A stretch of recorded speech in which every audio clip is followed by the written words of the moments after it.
Boa noite! Como vocês estão? Estou entrando de última hora hoje para a gente falar sobre individuação, processo de individuação e psicoterapia. Me ocorreu hoje falar sobre isso porque uma pessoa me perguntou algumas questões práticas, né, sobre psicoterapia e também me perguntou algumas questões práticas sobre a própria questão do processo de individuação, o que é processo de individuação, por que ele é tão importante, por que a gente fala tanto de processo de individuação na psicologia analítica de Carl Gustav Jung. As duas Gabrielas entraram ao mesmo tempo, gente, que lindas, boa noite, Gabis. Tadeu também tá por aqui, o pessoal tá chegando, boa noite. Eu entrei de última hora porque me perguntaram algumas questões sobre o processo de individuação, né? O que é processo de individuação, eu vou falar aqui hoje. Vou falar um pouquinho também sobre a própria psicologia analítica do Carl Gustav Jung, que é esse psiquiatra suíço que fundou a psicologia analítica. Boa noite, pessoal, tá chegando. Muito gostoso estar aqui com vocês hoje. Então, hoje a gente vai falar um pouquinho de Jung. Então, eu tô aqui com alguns slides, né, que às vezes eu dou em aulas e tal. Lembrando que semana que vem, né, a gente vai ter um curso de psicossomática lá na R. Santos. Então, a gente vai falar de psicossomática aqui hoje também, um tiquinho de psicossomática, mas eu vou deixar no feed também, nos stories, a propaganda do curso que vai ter semana que vem. Vai ser um curso online. Essa live ela vai ficar gravada tanto aqui no Instagram quanto eu vou depois subir lá pro YouTube também. Então a gente vai ter aí as duas formas para assistir. Bom, vamos por partes então, né? O Jung, o Carl Gustav Jung, o psiquiatra suíço, charmoso, garboso, ele foi lá e fez os estudos dele e decidiu fazer a tal da psicologia analítica. Bom, a gente sabe que o Jung conversou com o Freud conversou com o Jung, porque cada um tinha ali os seus trabalhos, então muitas pessoas falam assim, o Jung, o discípulo do Freud. Não, o Jung ele já tinha ali uma trajetória bem sólida, bem firme, né, com o trabalho dele quando ele encontrou o Freud. Ele viu assim, poxa, você fala de inconsciente, eu falo de inconsciente, então por que a gente não fala de inconsciente junto? Por que a gente não dá esse match e a gente não sai falando sobre isso ali nas nossas teorias, nos nossos livros, nos nossos artigos para nossa galera? Aí o Jung ele foi para a Sociedade de Psicanálise, né? Ele presidiu a Sociedade de Psicanálise por um tempo, se eu não me engano, tal. Mas aí depois ele teve ali um conflito com o Freud e eles acabaram se separando, tiveram ali a dissidência. Interessante, eu vou fazer um parênteses aqui, porque talvez você que esteja assistindo aqui essa live pare e pense assim, né? O que é dissidência? Dissidência é esse afastamento, né? Às vezes a gente tem uma amizade, às vezes a gente está muito próximo da família, às vezes a gente é sócio, às vezes a gente está fazendo um trabalho em conjunto, fazendo um estudo em conjunto e não tá dando mais match, né? E aí o que a gente faz? A gente se separa, vai cada um para um lado, vai acabar o trabalho? Não, cada um vai fazer a sua parte no trabalho. A Carminha tá chegando aqui também, boa noite, né? A Gabi tá falando que é treta, né? Acontece treta. E às vezes a gente esquece que, por exemplo, amizades também acabam, né? Parcerias de trabalho também acabam. Relacionamentos também acabam. Então, assim, só um parênteses, né? Sobre isso que, como eu vi outro dia numa live, não sei se do Diva Depressão ou da Maíra Medeiros, algum dos dois falou assim que amizades também acabam. Então a gente também tem que parar de romantizar que a amizade não tem fim, né? Que parcerias acabam. E foi isso que aconteceu com o Freud e o Jung. E aí a gente tem o quê? Por que psicanálise e psicologia analítica é a mesma coisa? Não, não é a mesma coisa. Então, já respondendo para quem quer saber sobre a psicoterapia, né? Não é a mesma coisa, né? Porque a psicanálise ela vai trabalhar ali questões do inconsciente, vai trabalhar questões da infância, do desenvolvimento, a psicologia analítica também. Mas qual que é a diferença então, Rodrigo? O Jung ficou pensando assim, qual o nome que eu dou para esse treco aqui que eu tô fazendo? Para esse amontoado de livro, porque quem conhece a bibliografia do Jung sabe que é bem extensa, é bem vasta, é bem profunda. E aí ele pensou, vou chamar de psicologia profunda, vou chamar de psicologia complexa, porque tem muitos fatores, muitas coisas ali que a gente pode ir colocando em relação à profundidade da abordagem, né? Então, Rodrigo, quando a gente fala de psicoterapia, na abordagem da psicologia analítica, por que a gente fala de psicologia profunda? Porque a gente vai no profundo da psique. A gente vai não só na questão lá de trás, né, que o Jung chama de analítico-redutiva, porque ele vai falar assim, tem um momento na análise que a gente vai trabalhar a origem, mas muitas vezes a gente vai trabalhar na maneira sintética hermenêutica, que é o quê? O que vai ser possível de evoluir, de amadurecer. E aí a gente se depara com o quê? A psicologia analítica ela é teleológica, ou seja, tem uma finalidade. Né? Então, tudo que a gente trabalha dentro da psicoterapia analítica, da psicologia analítica, a gente faz o quê? A gente vê uma finalidade, a gente vê o porquê acontece tal coisa, por que a gente está agindo dessa forma, por que tal situação está acontecendo comigo, mas a gente vê muito mais o para que tudo isso está acontecendo comigo. Então a gente vê a finalidade e não a origem. A finalidade é muito importante, talvez mais importante, se é que a gente pode colocar assim, a gente vai ver muito mais a questão da finalidade, do motivo. Nossa, Rodrigo, então a gente vai olhar de uma maneira não romantizada, porque falar assim, para que determinada doença apareceu na minha vida, isso talvez possa parecer um pouco romântico, mas a gente pode entender que determinada doença, ou seja, uma questão psicossomática, né, quando o nosso corpo chora, né, chora alguma coisa que está mal parada aqui, alguma situação que aconteceu comigo, ele vai somatizar, vai psicossomatizar, vai desencadear um sintoma ou até mesmo uma doença, uma lesão, né? Então a gente vai olhar para isso de uma maneira que para que isso está acontecendo? Qual o sentido disso está acontecendo na minha vida? O que minha psique produziu que de repente eu tenho que olhar, colocar atenção nisso e olhar com um sentido de finalidade para a transformação pessoal. É dolorido? É dolorido pensar dessa forma. É romântico? Provavelmente não, mas tem gente que a gente sabe que é romântico, né? E fica assim, ai, apareceu este câncer, então o que tá não sei o que, não sei o que. Aí quer vir com fórmula. Não dá pra gente colocar fórmula quando a gente fala de psique, né? A doença é uma, por exemplo, o câncer é um para várias pessoas. Mas será que o motivo dele ter aparecido é igual para todos? Provavelmente não. A gente tem que ver por que aconteceu, mas também o para que está acontecendo, que dimensão que isso vai ganhar na vida daquela pessoa, como que isso pode, de certa maneira, transformá-la também, né? A gente tem que olhar para as questões de saúde, sim, enfrentar um enfrentamento, não dá para a gente romantizar, achar que tudo é um arco-íris lindo, maravilhoso, a gente também não pode ignorar essa questão da produção da psique, né? Tem mais gente chegando aqui. Anderson, boa noite, meu querido, bem-vindo. Tô vendo que os terapeutas, a Carminha Coach, mas tô vendo que o pessoal aqui da psicologia tá em peso aqui também, né? E é muito gostoso receber vocês aqui. Eu sei que eu marquei de última hora essa live, mas tô aqui com vocês. Bora lá. Seguinte, o que é a psicoterapia, né? O que é o trabalho do psicólogo, né? O nosso trabalho vai além, né, da gente só escutar problema do outro o dia todo. Né? Porque muitas pessoas falam assim, nossa, vocês ouvem o problema dos outros o dia todo. Não é só isso. A gente ouve também as soluções, porque o processo da psicoterapia também é a pessoa encontrar soluções, né? Isso é bem interessante. Às vezes a pessoa tem uma sacada na psicoterapia, a gente isso dá um quentinho no nosso coração enquanto terapeuta, né? Vocês que são terapeuta aí, a Adriana tá chegando também, todo mundo que é terapeuta aí, ó, fala assim, ó, não é gostoso quando a gente escuta o nosso paciente, nossa pacienta, nossos pacientes chegar assim e falar assim, gente, tive uma sacada e a terapia me ajudou nessa questão. Dá um quentinho, né, no nosso coração. Não é egóico, mas a gente sabe que a psicoterapia, na psicologia analítica, é um trabalho a quatro mãos. Ou seja, a gente está presente ali o tempo todo com o nosso paciente. Muitas vezes a psicologia analítica, a gente conversa, a gente está presente, a gente dialoga com o paciente. E isso que é interessante na nossa abordagem, né? A gente muitas vezes sai dessa questão da escuta e vai para a conversa, para o diálogo, porque o Jung fala que a psicologia analítica, a abordagem nossa, ela é dialética, né? Que é uma delícia. É uma delícia, gente, porque o terapeuta está presente, né, nesse processo todo.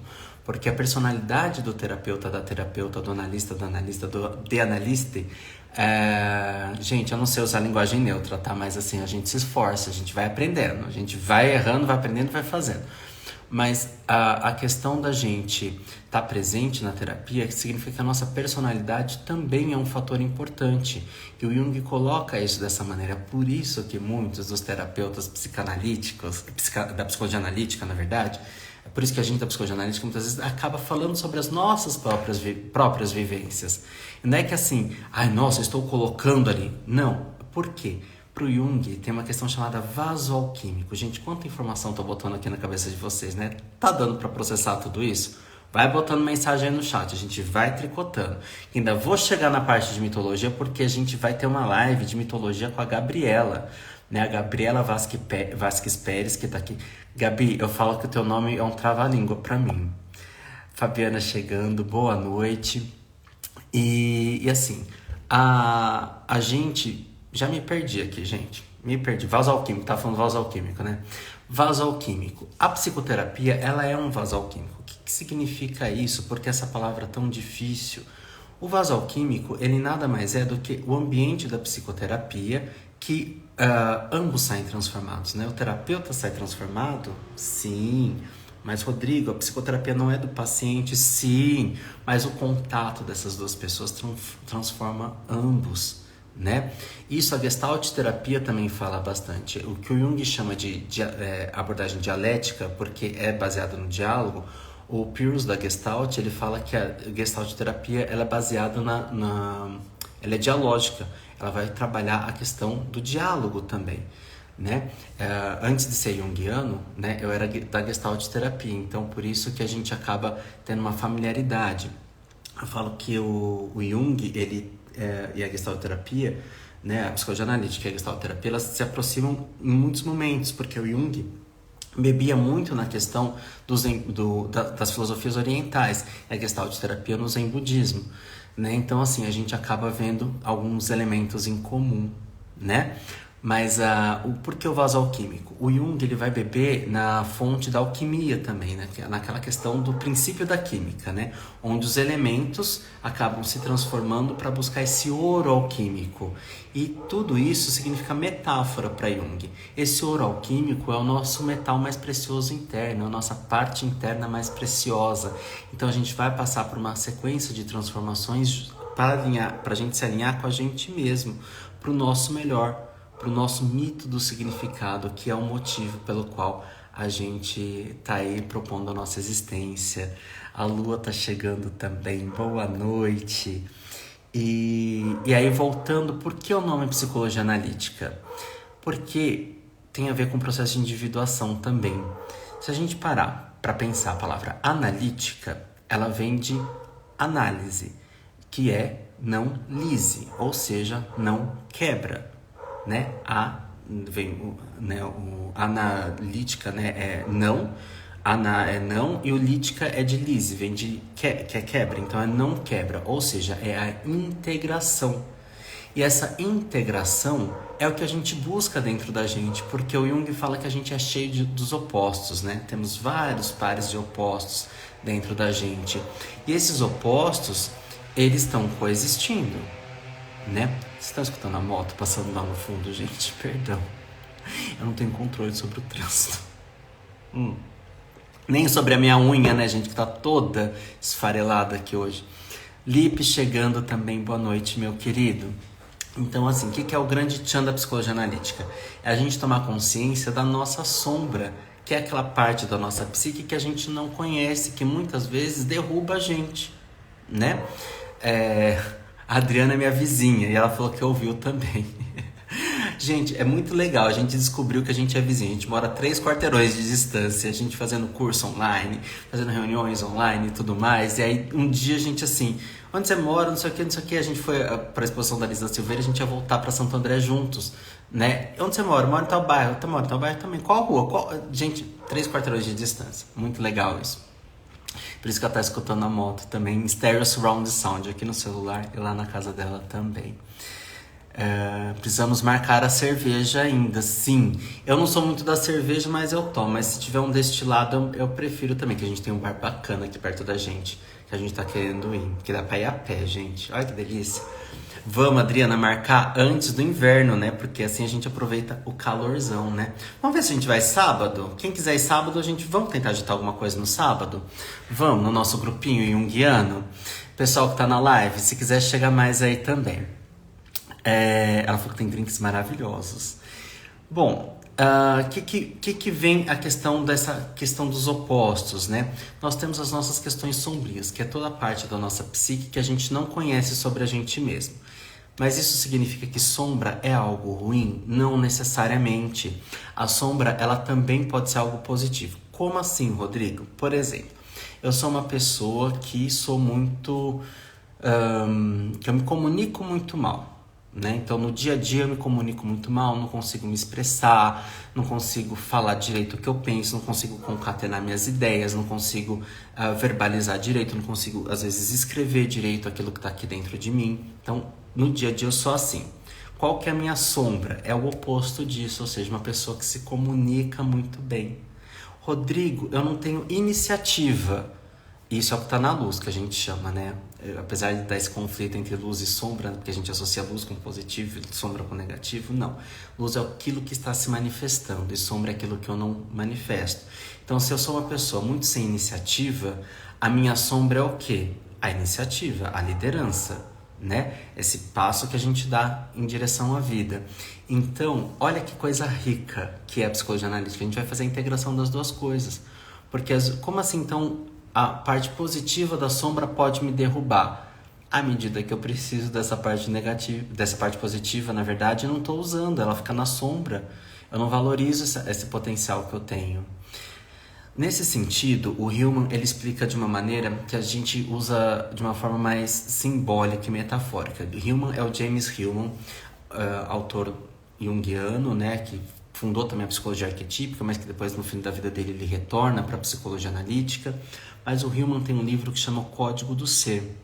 E nesse Código do Ser, ele faz uma metáfora interessante sobre a semente do fruto do carvalho, que é o quê? Nessa semente está impresso ali toda a potencialidade do que aquela árvore pode vir a ser. E assim é a nossa psique. Já pararam para pensar? Vocês aqui do chat me respondam assim. Já pararam para pensar? Vocês já, porque vocês são tudo junguiano, né? Mas quem não é junguiano aí, pode mandar mensagem, perguntar e se manifestar também. Já parou para pensar que a nossa psique tem tudo que a gente precisa? Porque dentro da nossa psique tem todos os arquétipos. Semana passada eu fiz uma live sobre arquétipo, então dá uma conferida aqui no feed, tá? Dentro da nossa psique tem todos os arquétipos. Todos. Olha que coisa linda. Todos os arquétipos. A Gabriela, assim, junguiana que nem pilha, né? Tem 2 polos, exatamente. 2 polos. E aí a gente faz a integração desses polos, desses opostos, que é a integração de sombra, que é conhecer. Então, dentro da nossa psique, tem tudo aquilo que a gente precisa. Temos todas as possibilidades de comportamento dentro da nossa psique.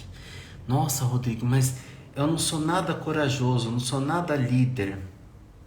Tem um arquétipo lá dentro, sim. A gente só precisa ver como é que a gente vai utilizar no nosso dia a dia, como é que a gente vai despertar esse comportamento, né? Que arquétipos estão relacionados a comportamentos. Existem tantos arquétipos quanto existem comportamentos, né? Arquétipos são formas universais de comportamento, né? Então, temos dentro da nossa psique, lá no inconsciente coletivo. Por que coletivo? Porque é igual para todo mundo, né? Dentro da nossa psique tem todos os arquétipos no inconsciente coletivo. Então, eu tenho. Mas se eu não estou usando, ele está na sombra, né? E aí eu preciso conhecer. Então, quando a gente trabalha, por exemplo, transtornos alimentares, a gente acaba muitas vezes trabalhando essa questão também. A pessoa está obesa, por exemplo. Vamos pegar via de regra, tá? Assim, não tomem isso como uma fórmula, tá?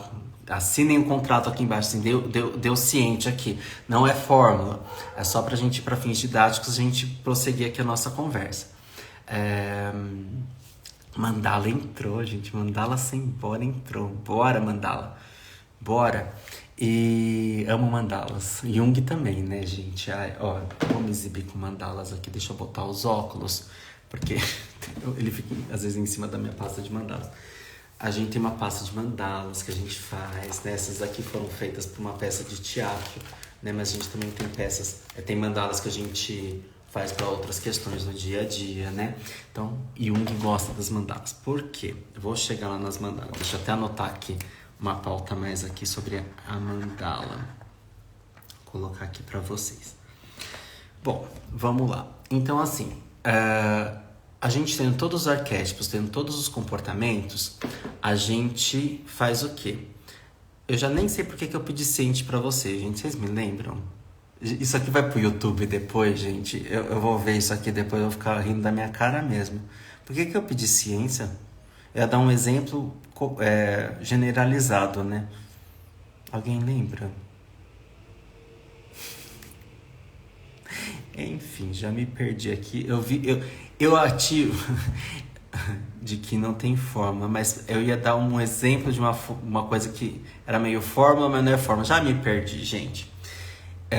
Com a história do povo lá falando ativar o arquétipo da Cleópatra, que não dá pra ativar o arquétipo de Cleópatra, porque Cleópatra não é arquétipo, nem figura arquetípica, porque a Cleópatra é um ser humano, foi um ser humano, então não vira transtorno alimentar. Obrigado, meu amor. Obrigado, verdade. Aí eu consigo dar o gancho aqui.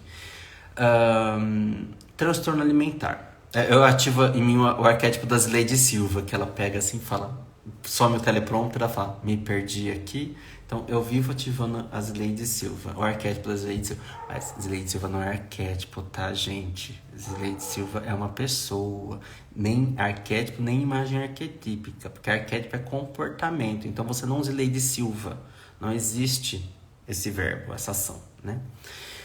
Enfim, obesidade, exatamente. O Anderson tá complementando aqui também. Às vezes a gente vai atender um pessoal da questão da obesidade e a pessoa, ela só identifica dentro dela, Elton chegando aqui também, a pessoa só identifica dentro dela a questão da luz, que é o que está manifestando nesse caso, seria o quê? A obesidade. Então qual que é o contraponto? A pessoa magra. Então a gente vai trabalhar dentro dela quem é esta pessoa magra. Porque muitas vezes a pessoa emagrece, mas ela não atualiza a autoimagem corporal. E aí isso dá um gatilho gigantesco na pessoa, ela volta a ganhar o peso. Tem um vídeo disso no canal sobre transtornos alimentares, tá? E vira e mexe a gente também tem na R Santos cursos sobre transtornos alimentares, tá? Só ficar atento lá na programação. Tem da psicologia junguiana, que geralmente sou eu quem dou, mas também tem outros professores que abordam também dentro das outras abordagens, tá? Então sigam lá rs.estudos, tá? Que é a escola lá do querido Renato Caio, que é psicólogo e tem esse projeto maravilhoso, tem essa escola maravilhosa que leva cursos e informações, tá? Tá no Instagram, @rs.estudos, tá bom? Então tá. Obesidade, Rodrigo, então, se a gente entender dessa forma que a gente está falando aqui, como que a gente pode ampliar, por exemplo, para a questão, a Adriana marcou aqui, rs.estudos. A gente pode falar assim, como que a gente pode ampliar para a psicologia analítica, entendendo a questão da psicossomática.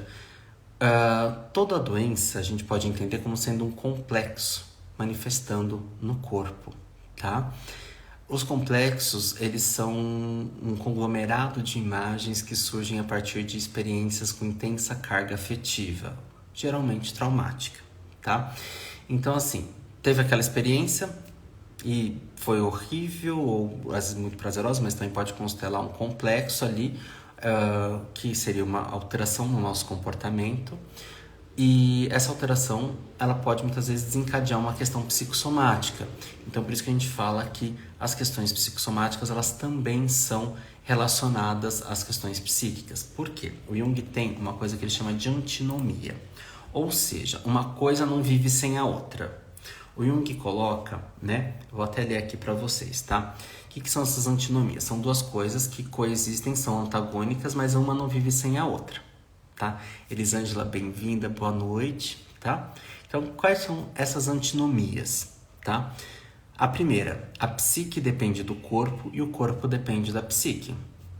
Ok, né? Até aqui.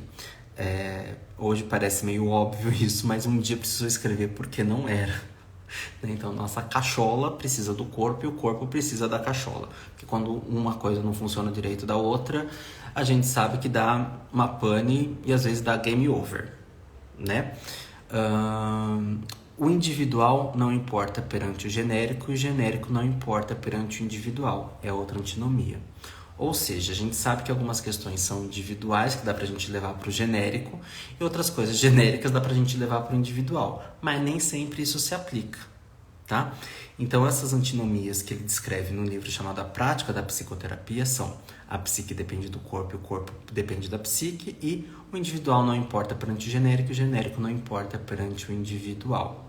Por isso que, assim, quando eu tô falando da questão da obesidade, pegando como exemplo, mas de uma maneira bem rasa, mas só pra gente levar, enfim, pra uma conduta didática, é só pra gente entender como é possível a gente trabalhar essas questões, tá? Então a gente vai vendo, por exemplo, a pessoa emagreceu, né, seja por algum processo com nutricionista, seja por atividade física também, ou até mesmo às vezes por questão de cirurgia, né? Joy tá chegando aqui também, boa noite, né? E chegando dessa maneira, vendo dessa maneira, a gente entende o quê?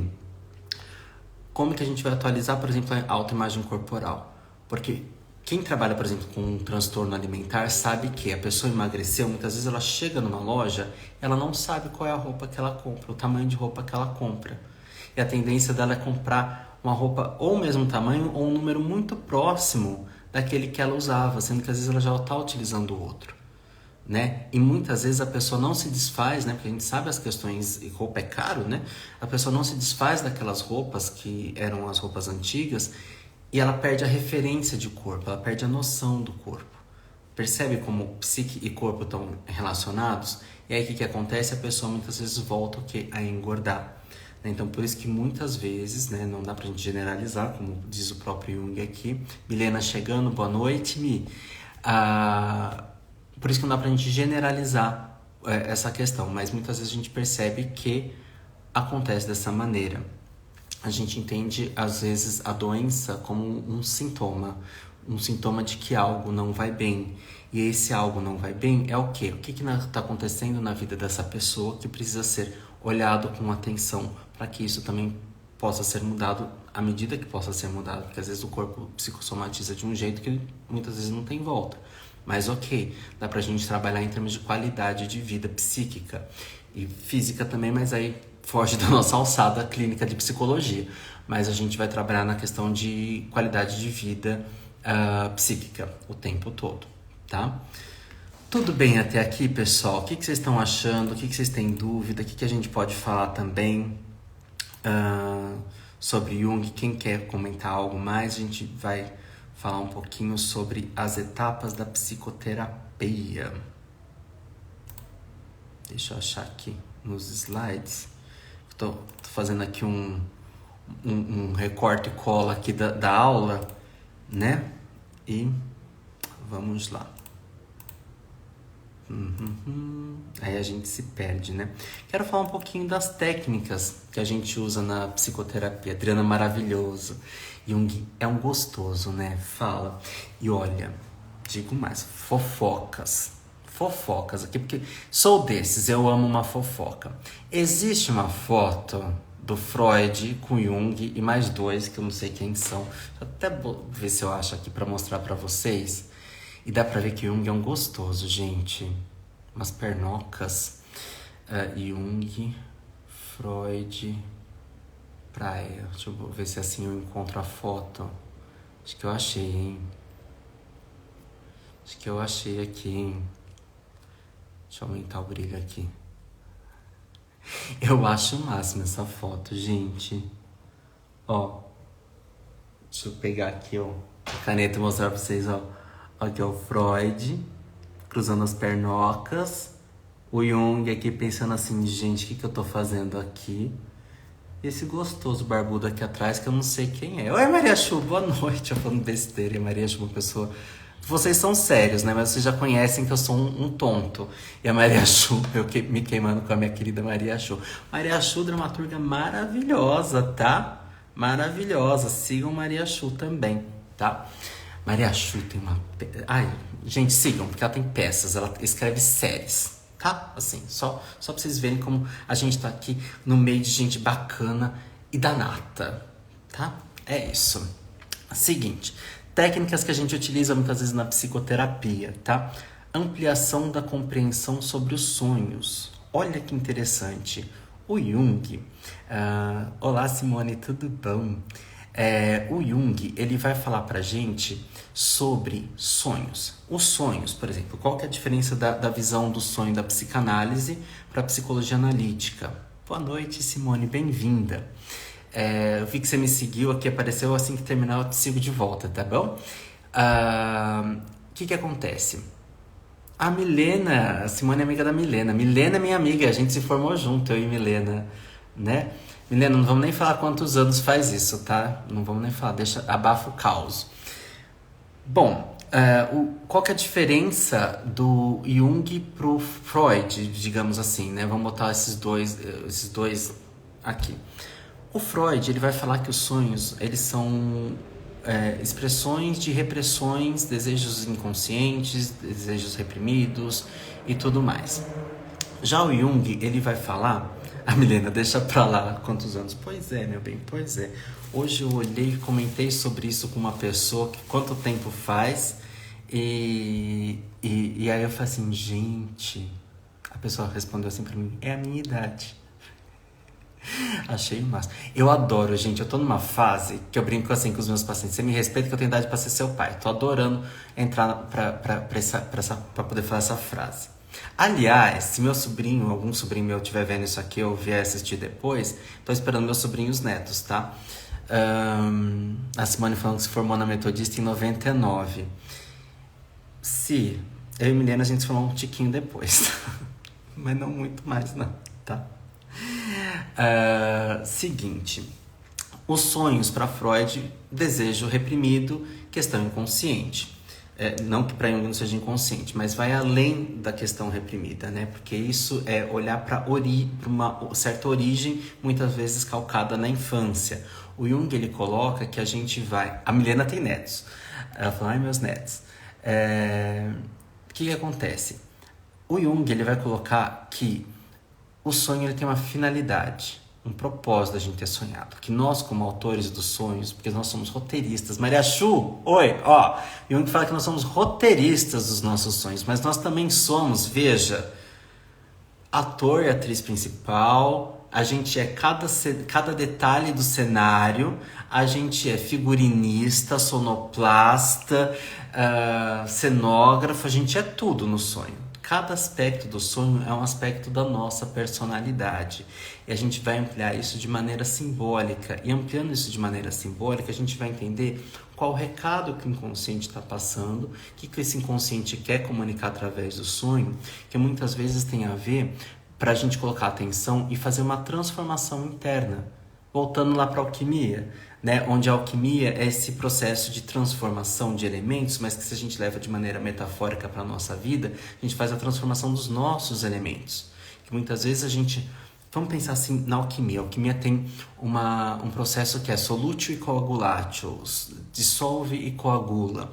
Ou seja, quantas vezes a gente tem ali uma situação na nossa vida que está mal parada, que a gente precisa dissolver e coagular, ou seja, formar, aglutinar algo novo, ou seja, fazer uma síntese, né, para algo novo.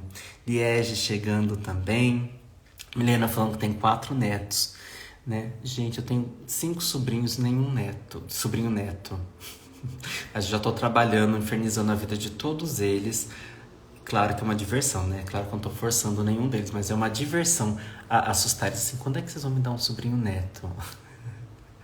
Adorando isso.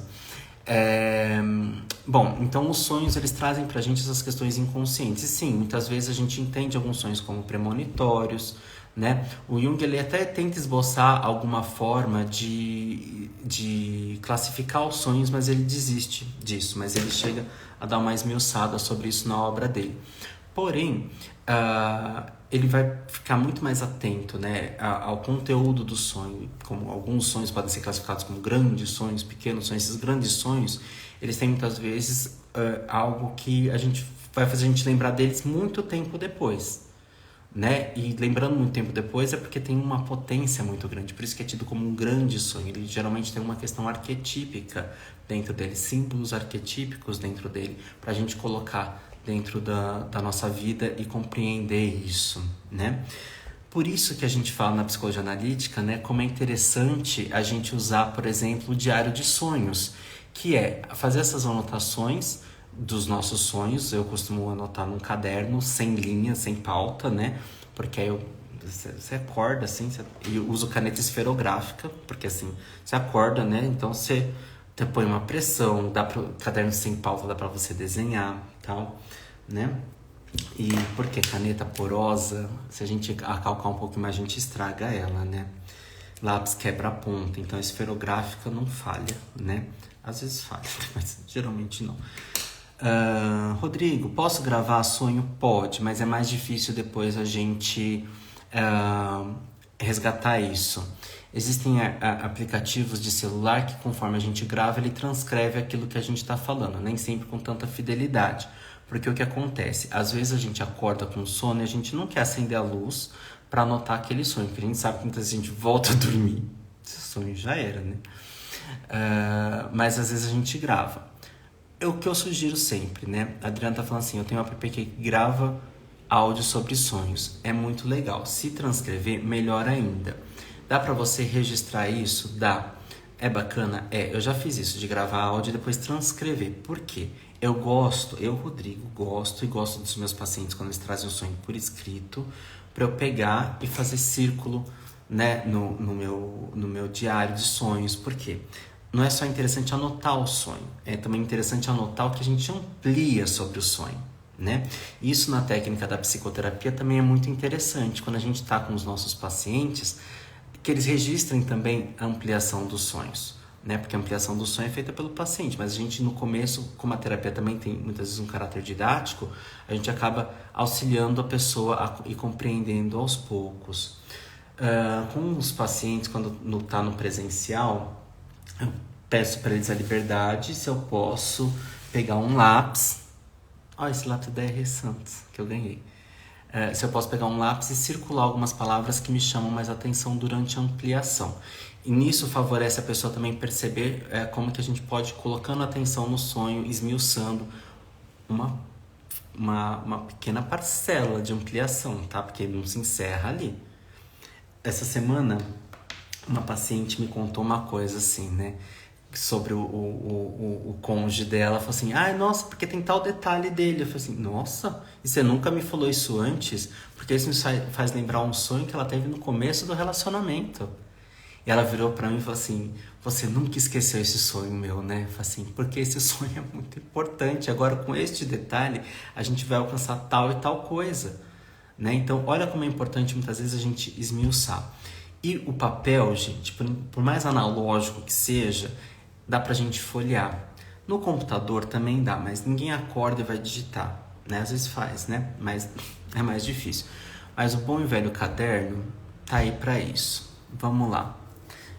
Olha aqui, vamos lá. A Gabriela falando, confessa que morre de preguiça de anotar os sonhos. A Adriana falou que transcreve depois no app também. Vocês podem ir falando o nome de app aí embaixo, tá? Que faz transcrição aí pra ajudar a galera. Se tiver de cabeça aí, se lembrar de cabeça. Se não lembrar, tudo bem.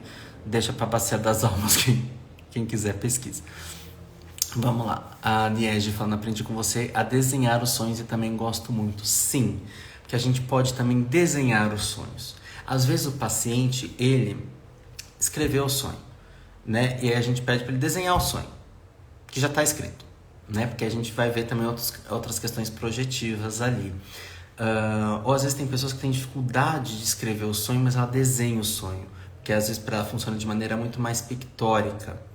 A Adriana tá falando assim que usa o aplicativo Dailyo, D-A-Y-L-I-O, Diário de Emoções. D de dado, A de amor, Y de Y, L de Liege, I de igreja e O de ovo, Diário de Emoções. Dailyo, acho que é assim que pronuncia. Bom, então com relação aos sonhos, a gente trabalha dessa maneira e mais na psicologia analítica, tá? A gente pode pegar sonhos depois também transformar em imaginação ativa, mas é uma técnica que a gente não faz nunca com paciente que a gente conhece há pouco tempo, porque a gente precisa conhecer mais desse inconsciente para poder aplicar uma técnica de imaginação ativa, que eu não vou falar hoje aqui, mas existem pessoas que fazem imprudentemente lives com imaginação ativa. Gente, isso é muita imprudência, porque a imaginação ativa, ela pode psicotizar uma pessoa, né, que não seja psicótica. Ou então você pode ampliar um surto nessa pessoa, caso ela seja psicótica. Por quê? A imaginação ativa, você vai ter a imagem, né, e tal, e você vai trabalhar em cima dessa imagem, produzida pelo inconsciente. E isso tem uma carga emocional muito grande. Se eu não conheço como funciona aquele inconsciente, de repente eu starto ali um surto psicótico. E aí? Faz o quê? Né? Agora, no consultório já é perigoso. Numa live, então, eu acho muito arriscado. Não seria minha conduta e nem a conduta de um junguiano que leu um pouquinho sobre imaginação ativa. Desculpa se eu tô dando shade no querido colega. Mas não deveria fazer isso, não eu, ele. Enfim, quem sou eu para me meter na vida alheia, né? Mas enfim, a gente fala sobre as prudências que devem ser tomadas com imaginação ativa, que são também, a gente pode pensar também na terapia, para utilizar técnicas de expressão criativa, né? Que aí não tá na imaginação ativa, mas são expressões criativas do inconsciente também, muitas vezes ligadas à arte-terapia, e a gente pode usar questões artísticas, música, dança, escrita, porque escrita também é arte-terapia, e não só a escrita de poesia, poema, né? Não só a escrita da autobiografia, mas também a escrita de contos, de dramaturgia, de diálogos, de cenas, né? Quando eu escrevi a peça Desalinho, daquela das mandalas que eu mostrei aqui para vocês, eu tinha um propósito, né? Minhas peças, elas são todas trabalhadas na subjetividade. Essa, Desalinho, Noite Escura da Alma, aquela que está lançada lá na Amazon. Eu tenho um livro na Amazon com uma dramaturgia minha que chama Sonho em Ebulição. Procura lá, Rodrigo César, Sonho em Ebulição, tá? Tá no meu Linktree, tanto aqui no meu perfil, no Instagram, quanto nos vídeos do YouTube, sempre aparece lá o link também. Mas essa Sonho em Ebulição, por exemplo, ela vem dentro de uma elaboração minha, dentro de um assédio moral que eu sofri numa empresa. Eu transformei isso em arte. O que os psicanalistas chamam de sublimação, a gente chama também de arte-terapia. Não que eles também não chamem, né? Mas assim, eu tô só pontuando algumas questões aqui. Evelyn, boa noite. E aí, essas mandalas, eu digo que elas foram forjadas porque eu botava lá uma música específica com um tema específico e produzia. Então dá pra gente fazer isso. Mas geralmente, quando a gente vai trabalhar mandalas com os nossos pacientes, isso fica muito mais livre. E às vezes a gente trabalha produção artística livre, desenhos e tudo mais, a gente encontra muitas vezes símbolos de mandalas, né? Nesses desenhos. Quem explica melhor sobre isso é a Anise da Silveira no livro Imagens do Inconsciente. Então fica aí de referência para vocês também. A Andréia chegando aqui com a gente também. A Andréia já participou de live aqui, eu já participei de live com ela também. Tá aqui no feed, dá uma olhadinha aí, Andréia Crispim. Bom, a gente também trabalha expressão corporal, desenhos e várias questões, colagens e várias coisas. Boa noite, ideia. A gente trabalha várias questões, inclusive voltadas para essa produção de questões do inconsciente, para a gente olhar com um aspecto projetivo. Mas a Gabriela, que está aqui, ela tem um grupo de estudos sobre mitologia, que acontece quinzenalmente. Então vocês sigam a Gabriela Vasques Pérez, que ela tem um grupo de mitologia. Gabriela, dá um oi aí pra galera. E a gente vai fazer uma live semana que vem, provavelmente, sobre mitologia e contos, né? Por quê? A gente trabalha esses mitos e contos porque os mitos e contos, eles têm uma função também da gente olhar aquela história, olhar para a nossa história e ver onde a gente pode transcender, onde a gente pode se modificar, o que a gente pode se inspirar para se transformar, não só para solucionar daquela forma, mas às vezes para não solucionar daquela forma. Então, como a gente falou lá na live de arquétipos, né, da semana passada, não dá pra gente pegar e buscar se identificar com um arquétipo, porque muitas vezes a gente tem que se afastar desse arquétipo, ou desse complexo, ou dessa imagem arquetípica, desse mito que a gente pode estar vivendo de maneira semelhante, para que a gente se aproxime da nossa história. Porque na psicologia analítica a gente vai olhar o nosso mito do significado, ou seja, qual que é a nossa história. Então, o mito do significado tem a ver com o nosso propósito existencial. Tem vídeo lá no YouTube também sobre isso, no meu canal. Se inscrevam lá, Rodrigo César, canal Rodrigo César. Eu tô moreno lá, tá? Então, pode ver, mas tá lá, canal Rodrigo César. E quem tá aqui no YouTube, só passear pelo canal que vai encontrar. Tem um vídeo também sobre mitologia lá, um dos primeiros vídeos do canal, gente. Quem quiser ver eu passando vergonha, todo tímido, todo travado, falando, vai lá conferir. Mitologia. Bom, a gente vai se afastar desses mitos para viver a nossa própria história, né? Boa noite, Deiciane. Eu não sei se eu pronunciei certo. Boa noite, ela chegou aqui. E o que acontece? A gente vai vivenciar o nosso propósito existencial. Tem vídeo lá sobre isso. Tem vídeo sobre crise da meia-idade ou metanoia, né? Por quê? A gente vai vendo essas questões relacionadas ao sentido existencial. O que a gente pode entender, por exemplo, também a depressão pode ser também entendida de uma maneira simbólica. Não vamos ser imprudentes, quem precisar de remédio vai tomar remédio, o médico vai prescrever e tudo mais. A gente também pode entender essa depressão como essa descida ao inconsciente para a gente compreender a nossa própria existência. Aproveitar que a gente está lá embaixo para ver as nossas profundezas e ver o que a gente pode trazer para a superfície, né? É uma forma simbólica de entender também a questão da depressão. O Jung tem uma fala que é: a vida sem sentido não vale. Deixa eu ver aqui com precisão, eu tenho isso anotado aqui no papel. A gente faz live de última hora, não se prepara com tudo, né? Já tá cheio de livro aqui mostrando para vocês. A vida sem sentido torna o indivíduo não apenas infeliz, mas incapaz de viver. Essa é uma frase do Jung. A vida sem sentido torna o indivíduo não apenas infeliz, mas incapaz de viver. Ou seja, o processo de psicoterapia, muitas vezes, é voltado para a gente compreender a nossa existência, mas também se preparar para morrer. Nossa, Rodrigo, como assim se preparar para morrer? É suicídio? Não, não é suicídio. É a gente preparar a nossa existência, a nossa trajetória de vida, para que a gente morra o mais em paz possível com a gente mesmo, tá? Que é o quê?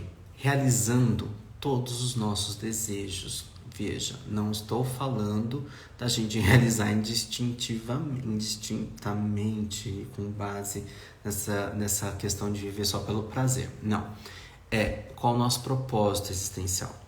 Então, por exemplo, vamos falar de vocação. A gente tem uma série de vídeos aqui no Instagram, tá lá no canal também, sobre conversas vocacionais, que são sobre vocação, que é a nossa trajetória diante daquela vocação que a gente escolhe. Que vocação é essa voz interior que nos chama para realizar alguma coisa, algum propósito maior, geralmente relacionado a um legado, né? Rodrigo, mas eu quero ser cozinheiro, chefe de cozinha. Isso é legado? Sim. Não só porque você está alimentando, mas porque você está exercendo a criatividade ali nessa profissão de chefe. Vai elaborar o prato, né? Vai buscar otimizar, muitas vezes vai empreender um negócio e tudo mais, né? Então tem a ver com o propósito existencial também, né?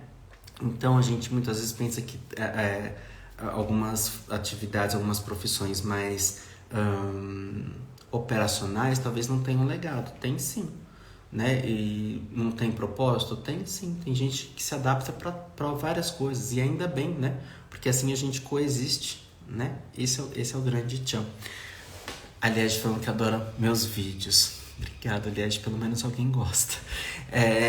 Aí a André vai escrever assim, que apostar que a André vai escrever assim: para de se menosprezar. Vai, André, escreve. Se a André estiver aqui ainda, escreve. Eu espero. Enfim, quando a gente tem intimidade é uma delícia, né, gente? A gente brincar e provocar os colegas. Bom, vamos lá. Outra coisa que a gente pode trabalhar na terapia junguiana são as mandalas.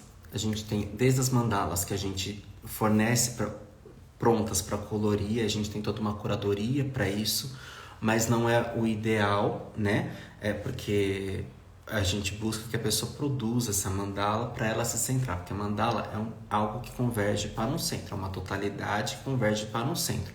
Isso representaria o self, ou si mesmo para Jung, né? Por isso que é importante, muitas vezes, quando a gente está em períodos de crise, a gente fazer as nossas próprias mandalas. né, pra gente se centrar. Mas tem pessoas que às vezes têm dificuldade de fazer as mandalas e muitas vezes pintar mandala, uma mandala pré-definida, mal não vai fazer, né?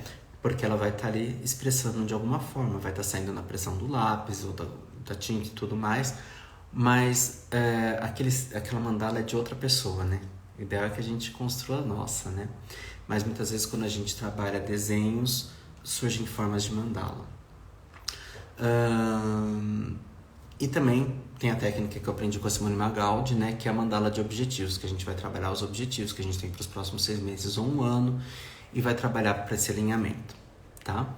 Tem a técnica de sand play também, por exemplo, que é uma caixa de areia com vários bonequinhos, vários objetos, várias coisas, né? Quem trabalha com isso tem geralmente uma prateleira com muitos bonequinhos, a caixa de areia. É algo muito trabalhoso, tá? Para quem gosta, eu brinco falando que é quase um sacerdócio, né? Porque ainda mais em tempos de Covid, para higienizar isso deve ser uma loucura, né? A Andrea falou que nem precisou falar, que eu já falei. Autoconsciência, né, ideia? E tem a imaginação ativa também, que é aquela técnica que a gente estava falando que tem que ser usada com prudência. Então, cuidado com tudo que vocês veem por essa internet de, meu Deus, ai, nossa, o Bambambam. Porque é um canal, assim, tem um canal grande no YouTube que fez essa live, né, de imaginação ativa. Eu não posso falar sobre as questões, porque cada um faz de um jeito. Eu não assisti a live. Mas assim, ele propõe no título da live fazer a imaginação ativa. Ele é um querido, o canal é um querido. O canal tem muito conhecimento, é o conhecimento da humanidade, é um canal muito bom. Gosto da seriedade com que eles levam o tema. O menino, um deles é psicólogo junguiano, inclusive, né? Eles levam com seriedade. Porém, eu acho que é um pouquinho arriscado, né? Mas quem sou eu na fila do pão, enfim. A Gel Entrogel é uma maravilhosa, gente. A Gel, além de ser personal, eu conheci a Gel no Centro Hospitalar de Santo André, Angélica. A Gel, ela é do time da alegria, né? E trabalhava com as crianças, porque eu trabalhei em pediatria já, gente. E a Gel é maravilhosa, trabalhava com a questão da palhaçaria, né? No hospital. E tanto para crianças quanto para adultos também, né? Então, Gel maravilhosa. Sigam a Gel, que além de tudo é uma personal sensacional. Bom, então, com relação a isso, sobre técnicas da psicoterapia, para quem tem curiosidade para saber sobre como que a gente trabalha, que coisas que a gente trabalha, por quê? Muitas pessoas ficam pensando assim, o que se trabalha dentro da psicoterapia? Tudo. Mas muitos profissionais, eles têm alguns escopos de trabalho, né? Por exemplo, eu, Rodrigo, não trabalho com pacientes psiquiátricos, como, por exemplo, psicóticos. Não trabalho. Não trabalho com dependência química. Não trabalho. Se a pessoa é dependente químico, mas quer trabalhar outras questões que não seja a dependência química em si, a gente vê o que faz. Mas se for para trabalhar a dependência química em si, o vício em si, eu não trabalho, tá? Porque precisa do meu ponto de vista técnico, precisa de uma equipe maior, de algumas técnicas específicas, de um fluxo de trabalho muito específico, o qual eu não trabalho. Crianças, eu também hoje não trabalho. Eu comecei na psicologia como psicólogo de criança, a Milena que está aqui não me deixa mentir. Fiquei por muito tempo trabalhando com crianças e depois eu fiz a transição para trabalhar só com adolescentes e adultos. E hoje eu permaneço nessa situação. Trabalho só com adolescentes e adultos. Na pediatria era interessante porque eu trabalhava com as crianças, mas também trabalhava com os pais, os acompanhantes responsáveis, né? Então tinha ali minha época de pediatria era bem essa época de transição, onde eu estava saindo da psicologia infantil indo para adolescente e adulto. Como a gente falou de trabalhar vocação, né? A gente também trabalha questões de orientação que antigamente chamava orientação vocacional e hoje se chama mais orientação profissional, mas eu bato na tecla, peço essa licença poética para falar orientação vocacional, porque a gente vai trabalhar a vocação, tá? Isso só para os jovens, né? A gente também trabalha questões vocacionais para pessoas que estão às vezes na crise da meia-idade, que muitas vezes achavam que queriam aquela profissão ou foram levadas pela vida para aquela profissão, para aquele ofício, e chega lá na frente e fala assim, não, tem algo que está faltando, quero mudar, quero fazer outra coisa, quero resgatar algo lá de trás. E a gente também trabalha essa questão, essa transição também, tá? Por isso que é um trabalho a 4 mãos, essa escuta. E muitas vezes essas questões aparecem em sonhos, de maneira cifrada. Por isso que é interessante a gente fazer o trabalho de ampliação de sonhos. Veja, não é interpretação de sonhos, é ampliação. A Gabi falando aqui, ó, eu adoro trabalhar reorientação para adultos. Sim, a gente muitas vezes cai nesse papel. Por isso que é interessante nós psicólogos entendermos de muitas profissões. Sabe assim, sentar e assuntar sobre determinadas profissões?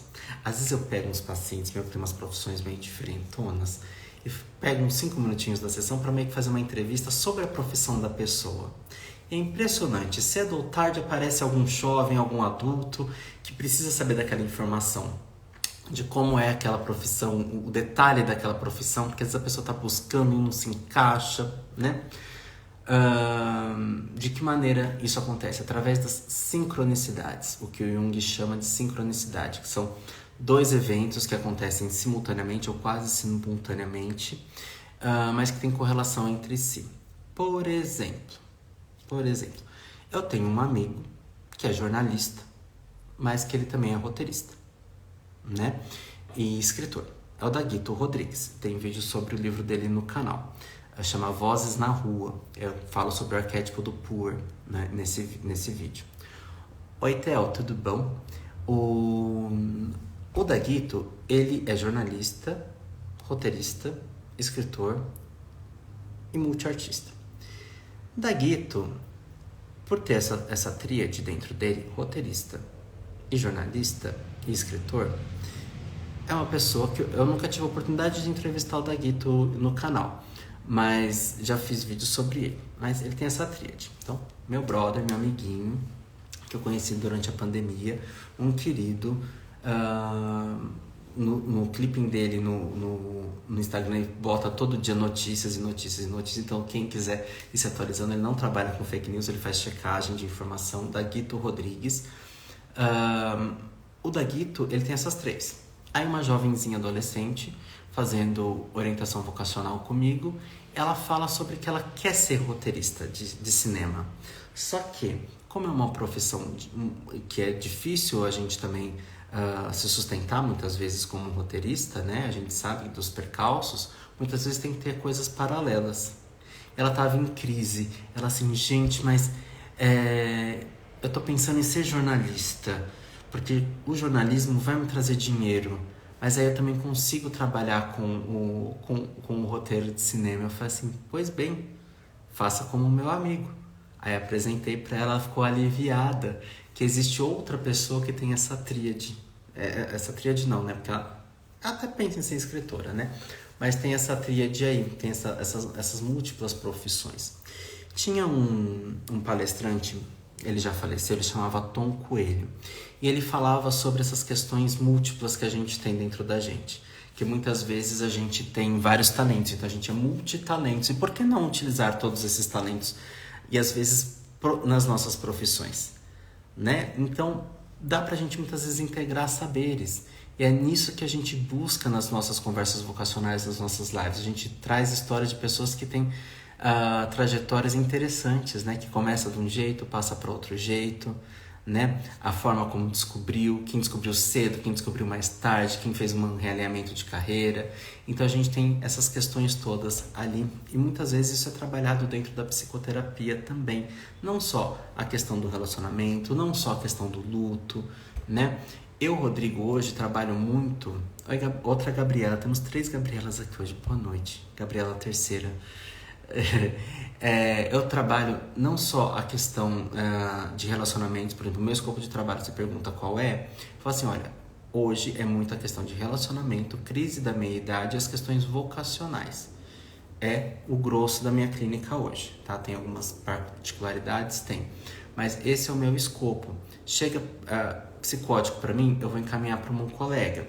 Chega, por exemplo, dependência química, eu vou caminhar para outro colega, para outra colega. Por isso que a gente tem que fazer sempre o nosso grupinho, para a gente ter pessoas de confiança para encaminhar, para a gente ter o nosso networking, né? Isso é muito importante, eu prezo muito isso no nosso grupo.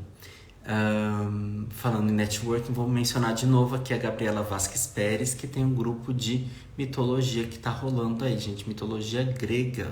Vão Vão ver. Interessantíssimo, tá? Maravilhosa. E sei de fontes fidedignas que estão elogiando muito isso, porque eu gosto da fofoca, né? Eu trago fofoca para vocês também, né? Que o grupo da Gabriela, ele traz um mito, mas aplicado à prática clínica. Ó, não é só mitologia pela mitologia, é como a gente aplica isso dentro do contexto clínico. Então, corre lá, segue a moça. Fechou? Bom, deixa eu ver se eu acho o slide das fases da psicoterapia. Achei. Bom, o Jung, ele também se arrisca em falar sobre as 4 fases do processo psicoterápico. Vou falar sobre isso e depois a gente vai caminhar para o que é a tal da individuação e por que tem a ver com o nome da psicologia analítica. A Gabriela falou assim que estuda casos de mitologia com casos com os mitos, né? Elas fazem estudamos casos com mitos e mitos com casos. Venham, são todos bem-vindos. Muito bom. E são mesmo, gente. A Gabriela é uma graça. Vocês vão ver que é uma moça que tem cabelo hoje azul, mas daqui a pouco eu já sei que vai mudar de cor. E nós, junguianos, a gente sabe que o nosso corpo também é a nossa expressão da nossa psique. Eu adoro tatuagens. Gente, vocês perceberam, né? Um dia eu fui na festa do meu amigo Paulo Sérgio e saí com a unha pintada e amei. E adotei pra vida. Tá até descascada hoje aqui, né? Mas a gente é livre, meu bem. Às vezes a gente fica enrijecido com tanta coisa, né? E as pessoas falam assim, nossa, psicólogo pode isso, psicólogo é a gente, né? Nós somos pessoas, né? O que me consta, somos todas pessoas. E todos temos a nossa autenticidade. Se o grande lance da psicologia analítica é a individuação, ou seja, a gente se tornar indivíduo, se tornar único, né? Por que a gente vai se padronizar, se pasteurizar? Horas, não é? Então, é isso. E a vida é muito curta pra gente não botar cor na nossa vida ou as cores que a gente gosta. Porque cor não necessariamente é vermelho berrante, espanta vaca, né? Então, às vezes é a cor que a gente gosta. Tipo vermelho, tipo preto e branco. Fechou? É isso. Fica o shade aí pra quem vier me dar shade. Quem me deram shade outro dia, assim. Deram um shade, um crush outro dia me deu um shade que tomou uma invertida. O crush é todo daquele assim, da camisa social e tudo mais, tal, né? E aí, eu moro em Santo André, São Paulo, aqui aqui é frio. Talvez não tão frio quanto a região sul do nosso país, mas aqui quando é frio, é muito frio. E aqui, este ambiente onde eu tô é muito gelado, que aqui é subsolo, né? Aqui é muito gelado. Então, o que eu faço? Boto o aquecedor, boto as blusas, cachecol, tudo e me enrolo num cobertor. Ele ficou horrorizado, porque eu me atendo enrolado num cobertor. Eu falei, gente, mas se eu tô com frio, eu vou fazer o quê? Ele coloca um casaco. Eu falei, mas já tô de casaco e continuo com frio. Então as pessoas querem mandar na vida das outras. Gente, isso é um saco, né? Então assim, sejamos nós. Quer atender de cachecol? Atende. Só que a gente tem que atender também com ética, né? Com roupas éticas também, né? Não dá pra gente atender de biquíni. Mas eu atendo de pantufa ou chinelo de dedo que ninguém tá vendo. Bom, o Jung fala o seguinte. Tudo bem até aqui, pessoal? Quem tá aí no chat? Espero que sim. Que não tá, vocês interrompam aí. O Jung, ele arrisca falar que a psicoterapia ela tem 4 estágios, 4 etapas. Não necessariamente elas vão em sequência, mas elas muitas vezes se permeiam. E por isso que ele usa o verbo arriscar, tá? Karina chegando, todo mundo falando ok, vamos seguir então. O primeiro deles é a confissão, que se assemelha à confissão como... Vamos pensar assim, né? O Jung era da Suíça, muita influência da religião católica naquela época, né? Então ele utiliza essa palavra confissão, né? De segredos de conteúdo oculto, que se assemelharia à confissão que era feita nos confessionários, para os padres. Então, assim, a psicoterapia não tem isso, gente. A pessoa às vezes não vem fazer uma confissão, mas calma, não é só a confissão do que ela fez de crime. Não é isso, às vezes vem o crime também. Mas muitas vezes essa confissão dessa angústia, né? Ela fala, ela traz essa angústia, ela traz essa inquietação, ela traz essa questão, essa dúvida, ela traz o propósito do motivo dela estar ali nessa psicoterapia que muitas vezes a gente chama de queixa inicial, mas não necessariamente é uma queixa, não necessariamente a pessoa está se queixando de algo, mas ela está inquieta com algo. né? Então, por isso que ali seria esse momento inicial, mas que isso pode lá na frente, né? Trabalhamos, por exemplo, uma questão, e daqui a pouco surge outra, muitas vezes entra nessa questão da confissão de novo, tá? Mas vamos pegar assim didaticamente, tá? Confissão, segredos, conteúdo oculto. Depois tem a parte da psicoterapia onde a gente faz o esclarecimento, que é, ou seja, a percepção da sombra, esclarecimento da questão transferencial, né? Ou seja, aquilo que a gente estava falando lá no começo, a pessoa vai percebendo a sombra, a questão que ela precisa compreender, né? Rafael chegou, Rita também, boa noite, né? E a pessoa vai percebendo as questões sombrias dela, que não necessariamente é aquilo negativo. Muitas vezes é aquilo que ela não sabe sobre ela mesma. Então, a gente falou disso no começo da live, é disso que a gente está falando aqui também, tá? Esclarecimento da transferência. O que é a tal da transferência? Acho que eu vou entrar nessa seara rapidinho aqui, gente. Estou pensando como, porque é um assunto tão técnico da psicoterapia, dos psicólogos, né? Que às vezes para o grande público isso não é interessante, né? Desculpa aí, mas para quem é da psicologia vai saber o que eu estou falando. Então, rapidinho aqui sobre transferência. Transferência é como a gente chama quando acontece algum tipo de relação na psicoterapia onde se assemelha com vínculos que a pessoa tem fora da terapia. Então, por exemplo, quando a pessoa transfere para o terapeuta, pegar de maneira didática, transferiu para mim o pai ou a mãe, não necessariamente é homem transferido para homem, pode ser mulher também. Mas, por exemplo, a pessoa tem uma relação muito difícil com o pai e ela começa a me tratar como ela trata o pai. Isso é uma transferência, tá? Não acontece com todo mundo, tá? Mas o processo transferencial tá ali para quê? Pra gente trabalhar nesse vaso alquímico também, né? Então, ok, aqui com transferência, mas isso é uma questão mais técnica, tá? E a gente, na psicologia analítica, a gente não evita transferência. A psicanálise, ela meio que afasta a transferência, né? Não quer transferência, não é interessante ter a transferência, mas pra gente, assim, transferir, houve a transferência? Bora, é assunto pra gente trabalhar também. Não que a gente vá assumir a transferência, mas a gente não demoniza a transferência. Às vezes a gente não tira a transferência, Jung fala, não necessariamente a gente vai tirar a transferência de súbito, porque às vezes a pessoa só tem aquilo para se agarrar, né? E muitas vezes nesse processo transferencial a gente vai o quê? Emprestar qualidades nossas para a pessoa que não tem, então a gente vai estimular. Então, de repente, a pessoa é muito tímida e ela cai com um terapeuta que é muito expansivo, muito expansiva. Então, como que a gente às vezes empresta a nossa qualidade? Não é falar assim, ó, seja como eu. Não. Nesse conviver, muitas vezes, esses inconscientes se esbarram e há um aprendizado. Isso às vezes nem é dito, né? Isso faz parte do processo transferencial. Educação. É educação para o ser social, ou seja, o que eu vou deixar de legado, qual que é a minha responsabilidade perante o coletivo, como que eu vou me educar, aquilo que a gente estava falando lá atrás, né? Como que eu me educo para a morte, né? É preparando minha existência para eu viver de acordo com aquilo que eu vim viver, com a experiência que eu busco viver. Então nós estamos falando de coisa profunda. Eu não estou falando assim de, meu sentido existencial é comer coxinha toda segunda-feira.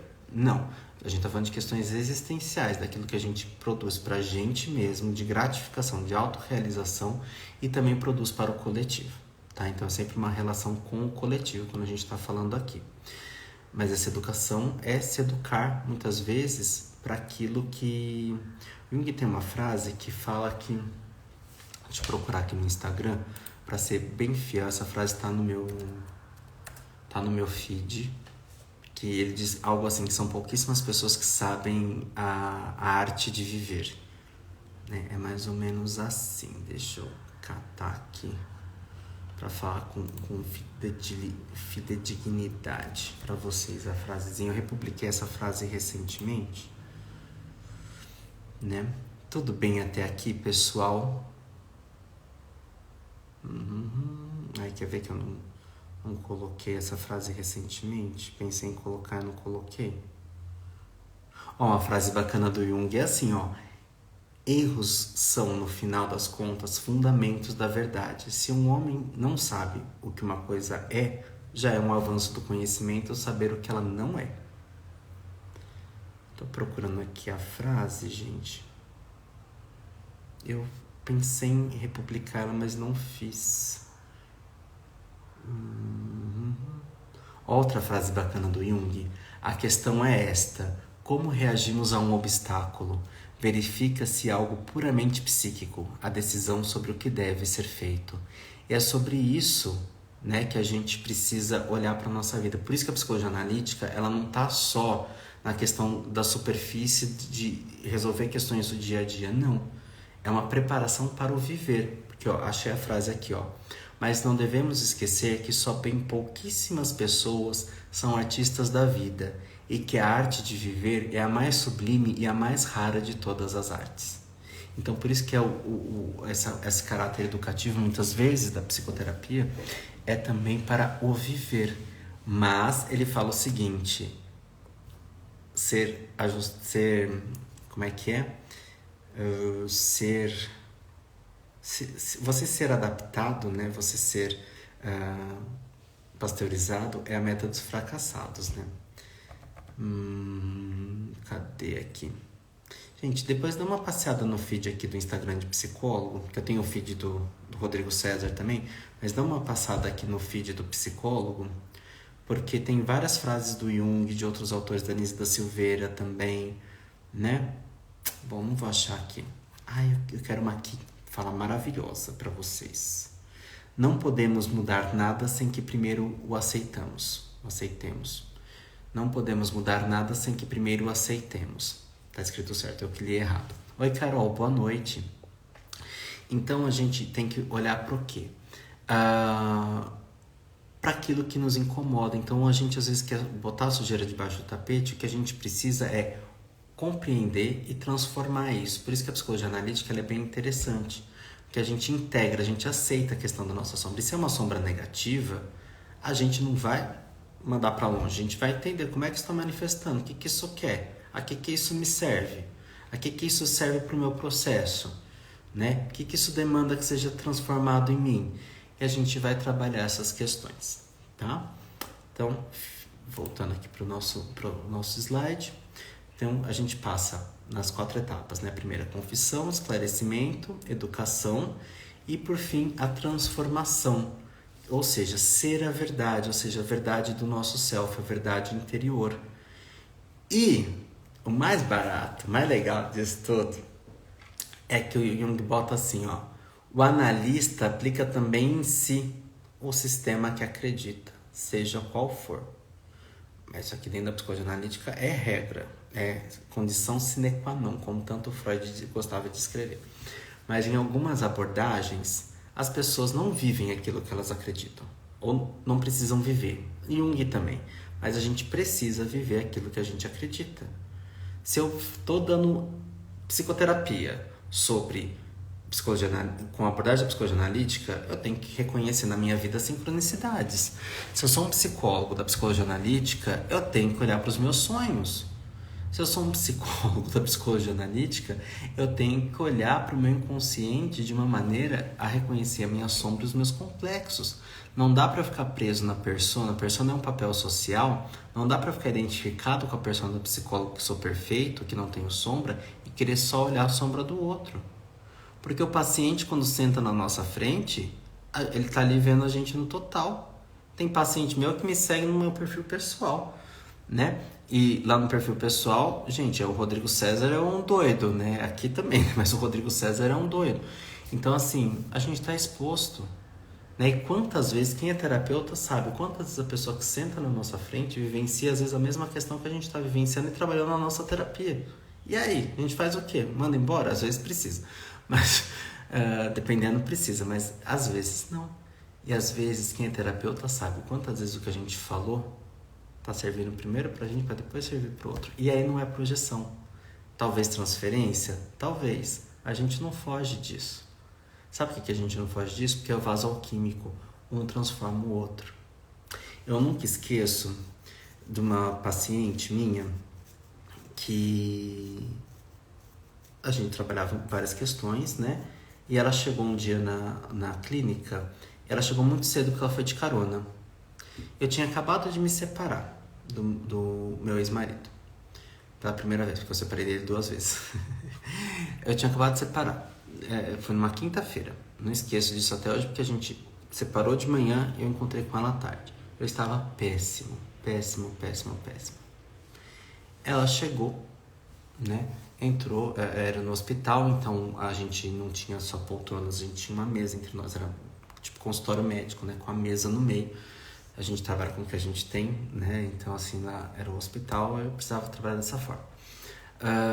Ela sentou, pôs a mão em cima da minha mão e falou assim: agora quem vai falar é você. Porque da hora que você entrou aqui, ela era a última paciente, né? Tipo, 4:30 da tarde. Ela chegou uma hora que ela viu que eu entrei. Ela falou assim: da hora que você entrou, eu vi que você não tá bem. Agora quem vai falar é você. E aí, gente? O que a gente faz? Muito psicólogo vai falar assim: imagina, é impressão sua. Ah, nossa, você está projetando em mim o seu sentimento, a sua tristeza está projetando em mim. Outros já nem iriam trabalhar. Mas às vezes a gente não tem como, o negócio é tão de súbito que a gente tá ali naquele bololô e sei lá o que me aconteceu naquele dia. Enfim, eu estava lá. Enfim, aconteceu. Eu olhei para ela e falei assim: pois bem, me separei do amor da minha vida, né? E aquilo abriu um espaço não para eu desabafar, mas para ela ver que realmente a percepção dela estava correta. E que realmente eu também sou ser humano e que eu também passo por dificuldades. Por que eu estou contando isso para vocês? Porque o Jung fala o seguinte, isso está escrito, tá? Tá no livro Abreação, Análise de Sonhos e Transferência, tá nesse livro. O Jung fala o seguinte, que se o paciente percebe que a gente não tá bem, ele sinaliza isso, não tem mal nenhum a gente até dar uma informaçãozinha sobre a gente nessa questão. Porque se a gente finge que tá tudo bem, ou devolve para ele falando que é dele, que ele tá projetando na gente, a gente perde a sinceridade no processo terapêutico. E o paciente vai se sentir no direito de mentir pra gente também. Percebe como tudo aquilo que a gente está falando é voltado para esse vaso alquímico? A gente está dentro do processo terapêutico. Não existe essa isenção. Que muitas vezes as pessoas falam assim, seja neutro. Neutro até que ponto? Né? A gente chega... Pacientes chegam pra gente através de indicação, chegam vendo a gente em rede social. Nem sempre descobriu no Google ou nas páginas amarelas de antigamente. Então, a gente convive na mesma cidade. Muitas vezes a gente atende do lado de casa. E quem bate na nossa porta, que vê a nossa plaquinha lá, é o nosso vizinho. E aí? Se a ética for comprometida, não vamos atender. Mas muitas vezes essa pessoa vê todo dia a gente chegar, abrir a porta, entrar em casa e sair. Muitas vezes vê a gente entrar e sair do nosso consultório. Às vezes sabe quando a gente está chegando no consultório, feliz no celular ou triste no celular. E ela viu a gente chegando triste. Né? Eu lembro uma vez que roubaram meu carro, né? E eu fui fazer o boletim de ocorrência 00:30 e pouco. Aí cheguei na delegacia e tava uma pessoa que eu fiz uma ou duas sessões com ela porque era no convênio e eu não curti o trabalho, não tive uma identificação com o trabalho, na verdade. Ela tava chorando. E ela me viu. E ela foi singela e falou: olá. Eu falei: olá, vai ficar tudo bem, né? Vai dar tudo certo. Eu nem sabia o que tinha acontecido e fiz uma promessa que provavelmente não sei se ia se sustentar ali ou não. Mas não nos abraçamos, né? Ela era da abordagem psicanalítica. Então eu vi que ela manteve a distância, então eu respeitei isso. Mas também não sei o que aconteceu até hoje, tá? Mas nos encontramos 00:30 e pouco numa delegacia, uma noite chuvosa em São Bernardo do Campo, sendo que ela me atendeu em Santo André, né? Então as pessoas veem, muitos psicólogos, a gente sabe que acabam tendo seus consultórios 2 portas, uma que entra, uma que sai, para os pacientes não se encontrarem. Outros acabam, entrou num elevador, o paciente está lá, você sai. A gente sabe, isso é técnica de cada abordagem, eu não vou me meter nisso, mas nós na psicologia analítica não funciona muito dessa forma, tá? Então, para quem tem curiosidade para saber, a gente não trabalha dessa maneira, certo? Aí o Jung fala, eu vou falar rapidamente sobre os problemas dessas 4 etapas, tá? E aí a gente caminha para a individuação para a gente finalizar a nossa live aqui. Quais são os problemas que podem acontecer nessas 4 etapas? A confissão. A confissão está muitas vezes associada com a catarse, ou seja, o desabafo.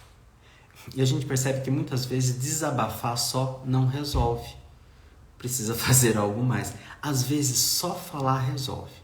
Nunca esqueça uma vez que uma paciente marcou uma consulta comigo para dizer assim, vou me separar. E ela veio só dizer isso e foi embora e nunca mais voltou. Né? E assim, não é que ela não gostou de mim, ela gostou de mim. Mas ela nunca mais voltou porque ela só precisava dizer isso. Então, no caso dela, bastou. Só dizer isso bastou. Tomei essa decisão e eu vou fazer isso. Olha que maravilha. Gostei. Esclarecimento. O que pode acontecer?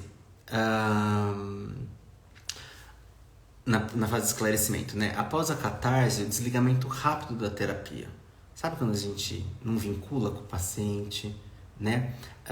Ou o paciente vincula de uma maneira muito infantil, isso não tem abertura para trabalhar, né? Mas acontece, tá? Bom, na questão da educação, o que pode acontecer, né? Às vezes a pessoa ela só quer ir para terapia, mas ela não quer saber sobre as questões que ela precisa se trabalhar, que ela precisa aprender, né?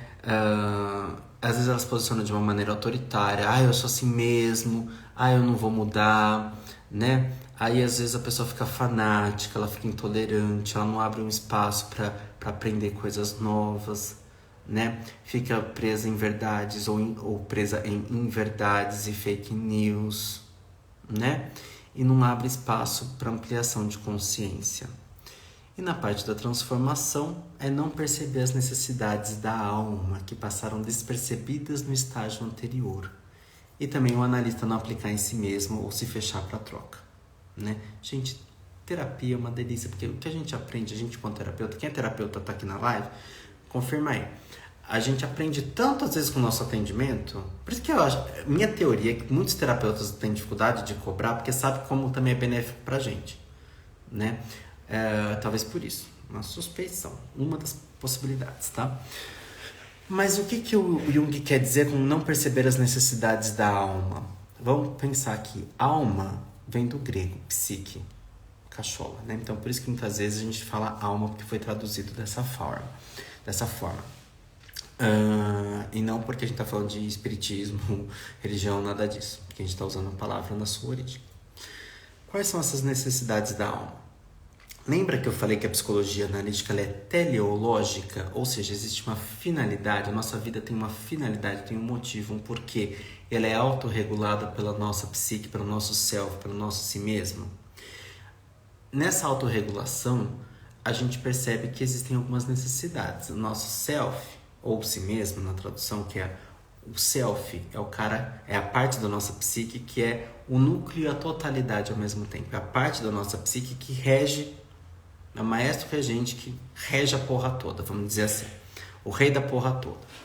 Então, o self, muitas vezes, ele tem um propósito para ser realizado, né? Então, vamos dar exemplo desenhadinho. A pessoa nasceu para ser psicóloga, né? Se ela foge disso, se o self dela cismou que ela quer ser psicóloga, porque isso é de cada um, é aquela voz interior que nos leva a realizar aquilo que a gente sente que a gente vai realizar. Se eu fujo disso, ou se eu não aprendo a trabalhar nessa profissão, porque vamos pegar psicologia mesmo, tá? Já que tem muito psicólogo aqui, vamos pegar psicologia mesmo. Trabalhar na psicologia clínica é um desafio diário, né? Com quanta coisa a gente lida. Se quem trabalha com convênio recebe pouco, quem trabalha com convênio recebe pouco, quem trabalha na psicologia particular muitas vezes não recebe, muitas vezes tem dificuldade de cobrar. A gente sabe que em determinadas regiões não dá pra gente colocar um preço maior, embora a gente precise do dinheiro para sobreviver, pois temos boleto para pagar também. Então, tem as diversas questões. Aí o nosso paciente perde o emprego, o que a gente faz com isso? Se a gente opta por continuar, não opta por continuar. Então, tem tantas variáveis nessa questão que a gente precisa aprender a empreender na nossa profissão, né? Porque senão a gente nada e morre na praia. E a gente sucumbe e não realiza aquilo que a gente precisa realizar. A artista também cai muito nisso, tá? Autônomos caem muito nisso também. E profissionais liberais também. E aí, o que acontece? O nosso self cobra de alguma forma. Às vezes através da depressão. Puxa, eu tô tão triste e não sei porquê, mas é porque eu deixei de fazer aquilo que me fazia bem. Ou não consegui buscar fazer aquilo que me fazia bem. Que me faria bem. Então, o self manda ali uma tristeza, às vezes um adoecimento, às vezes uma situação onde a gente tem que se deparar com refletir a própria vida, né? Às vezes acontece, sei lá, da gente... vamos pensar num exemplo didático. Um desenhista que está fugindo da profissão. E ele fez faculdade na rua... Fez faculdade de Belas Artes. Sei lá que curso tem na Belas Artes, mas sabe? Ele queria trabalhar com artes e fez Belas Artes. Só que ele foge. Aí um dia ele tá andando na rua da Belas Artes, porque ele foi visitar uma amiga ali perto, e tropeça e cai em frente à faculdade. Né? Aí ele olha pra cima e fala, puxa, bem aqui. Então de repente, vamos olhar pra isso. Por que eu fui cair justamente aqui? Né? Então será que isso é algo do inconsciente para me trazer uma informação, uma reflexão, um resgate? Pode ser que sim, não dá pra gente botar regra. Boa noite, Kátia, bem-vinda. E não dá pra gente botar regra, mas dá pra gente ampliar e refletir. Outra coisa que às vezes a gente cisma na vida, que a gente teima com o processo, né? Qual que é a diferença de persistência e teimosia? Persistência, minha amiga que falava, persistência é insistir no certo, teimosia é insistir no erro, né? E muitas vezes a vida tá dizendo pra gente não e a gente quer dizer sim. Rodou na internet um meme essa semana que eu achei o máximo. É assim, a cartomante disse não, o pai de santo disse não, o tarólogo disse não, o espírito obsessor da casa disse não. E eu digo assim, entendi, é sim, né?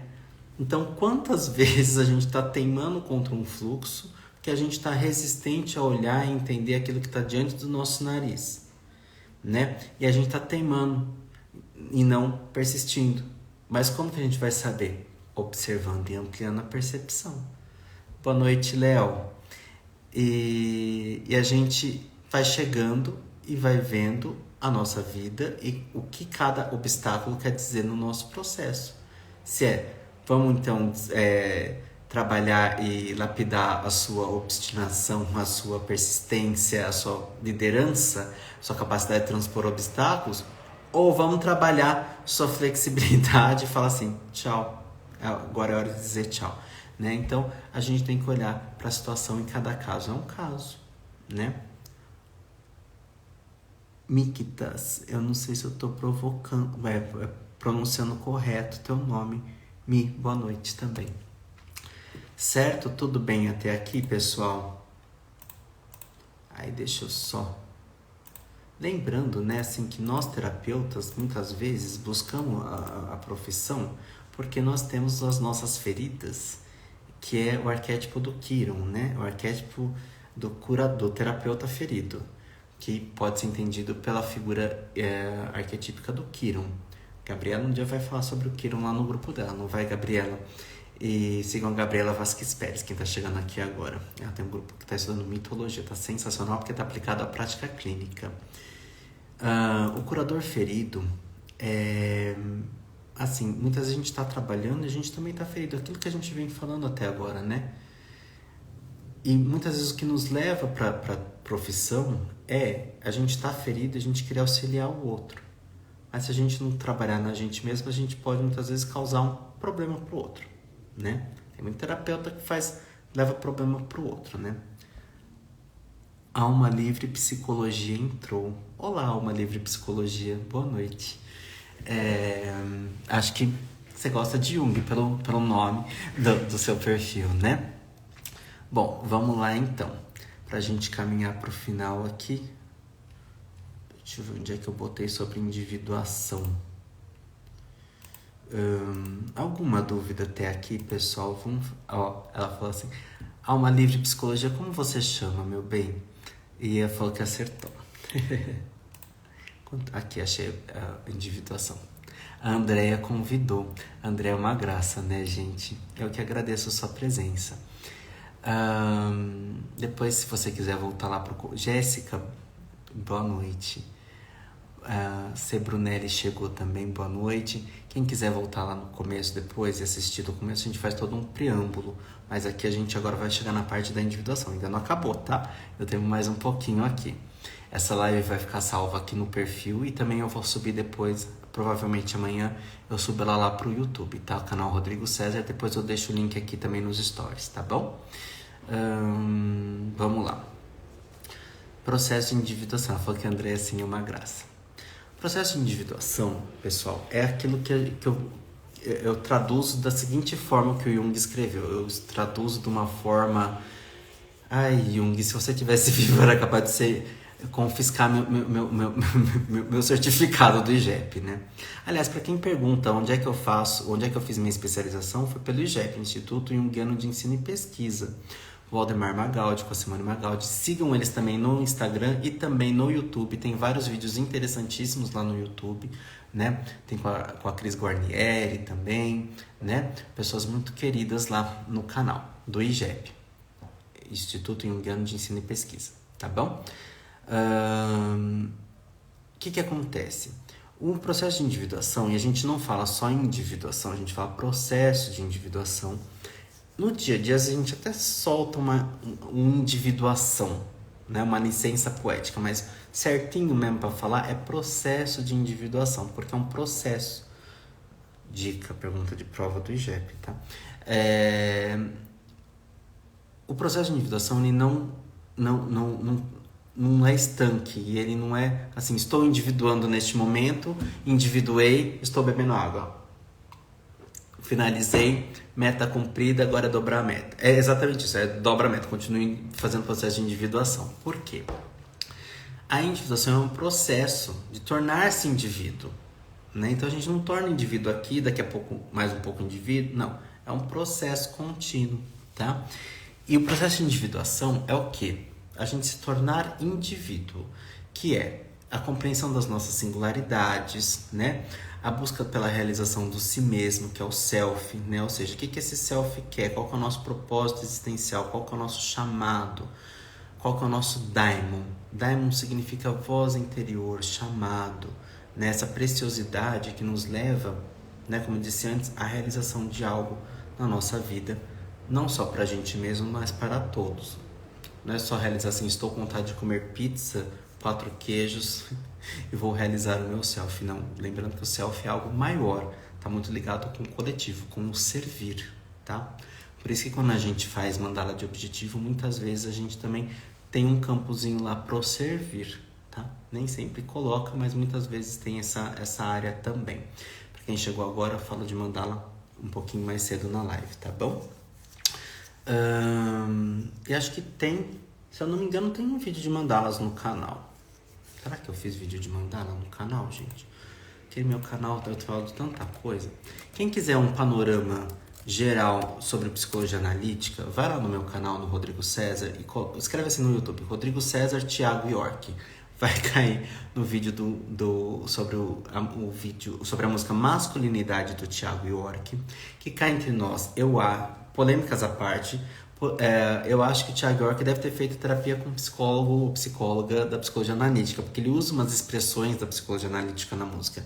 Eu destrincho a música dando de A a Z da psicologia analítica, com os conceitos todos, nesse vídeo. Então, quem quiser se aprofundar ali, quem não conhece muito da psicologia analítica, procura lá, Rodrigo César Thiago York no YouTube, que vai cair nesse vídeo do Thiago York, onde eu faço um panorama geral